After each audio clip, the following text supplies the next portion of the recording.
अगली आवाज सर। सभी ध्यान से सुनेंगे।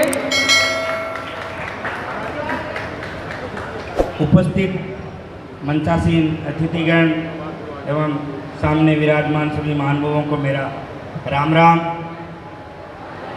तो आप सबका जो हौसला है वो ही एक हमें है वो आगे बढ़ाता है।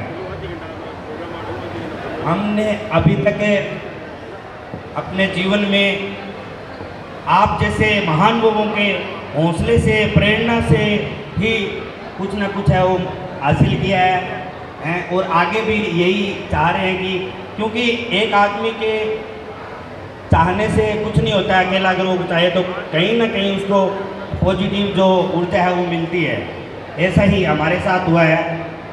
मेरी वाइफ है वो भी मेरी हाइट की है, शायद इसमें दिख रहा है आप सभी को। तो हम दोनों ने पैरा एथलीट के अंदर नेशनल इंटरनेशनल लेवल पे अभी तक 31 मेडल है वो जीते हैं।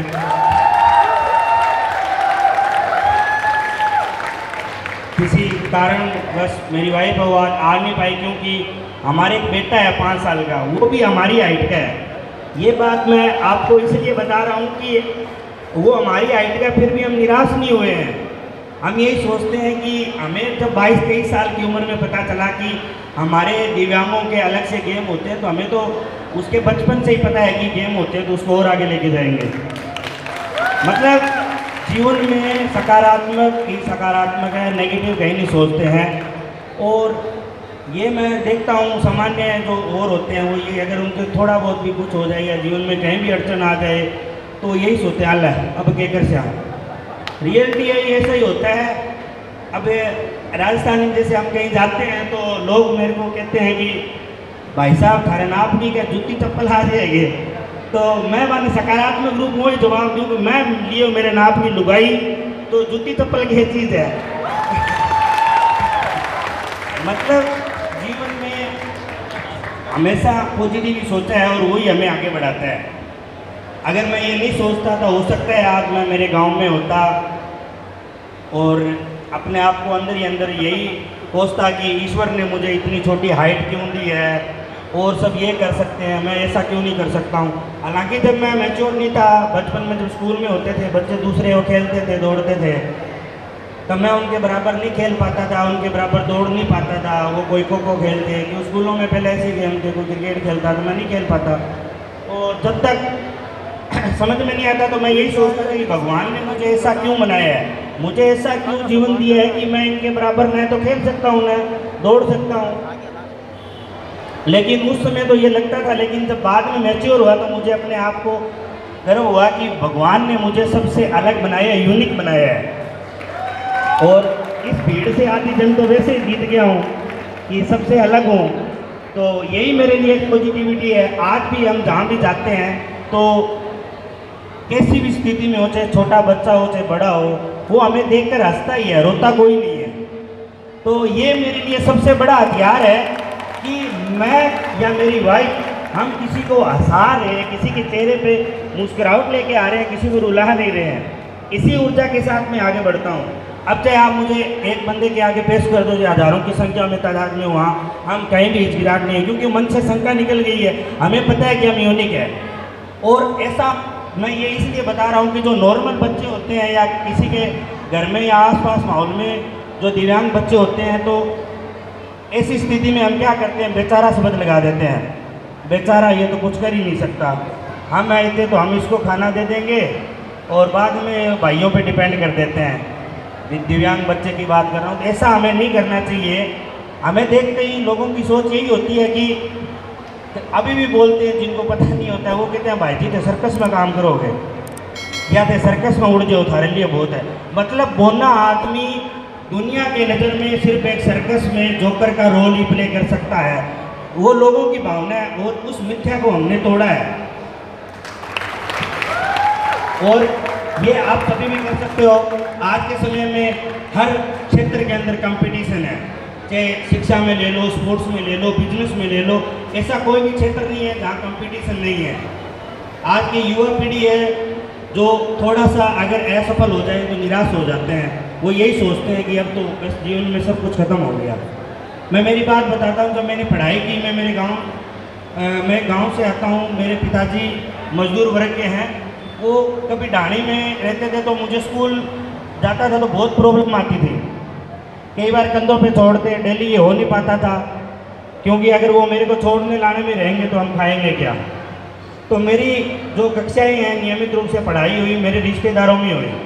एक क्लास कहीं पे पढ़ लिया, एक क्लास बुआ के पास पढ़ लिया, कभी कहीं ऐसे ऐसे करके मैंने 10वीं 11वीं 12वीं इतने में थोड़ा मैच्योर हुआ। तो मैं आरती जी डोगरा है जो हमारी आईटी की है, राजस्थान केडर की आईएएस अधिकारी है, सभी जानते हैं। वो मेरे सिविल लाइन में जाने के एक बहुत बड़े मोटिवेशन थे मेरे लिए। 2010 में मैंने 10वीं की, तब उनसे प्रेरित होकर मैंने भी सोचा कि मैं सिविल लाइन में जाऊँगा। और मैंने ग्रेजुएशन के साथ साथ में सिविल सर्विस की भी तैयारी की, आरएएस की तैयारी की, दिल्ली में आईएएस की तैयारी की। मैंने 2017 आरएएस और 2016 का क्या यूपीएससी मैंने दिया है, मेंस लिखा है मैंने। लेकिन मेरे से क्या है, लिखने की क्षमता ज़्यादा नहीं है और उन्होंने मुझे राइटर दिया नहीं, क्योंकि मेरे हाथ में मैं पेन तो पकड़ सकता हूँ, ग्रिप बनती है, लेकिन ज़्यादा देर नहीं लिख पाता हूँ। वो बोले कि आपकी कमजोरी हम नहीं देंगे।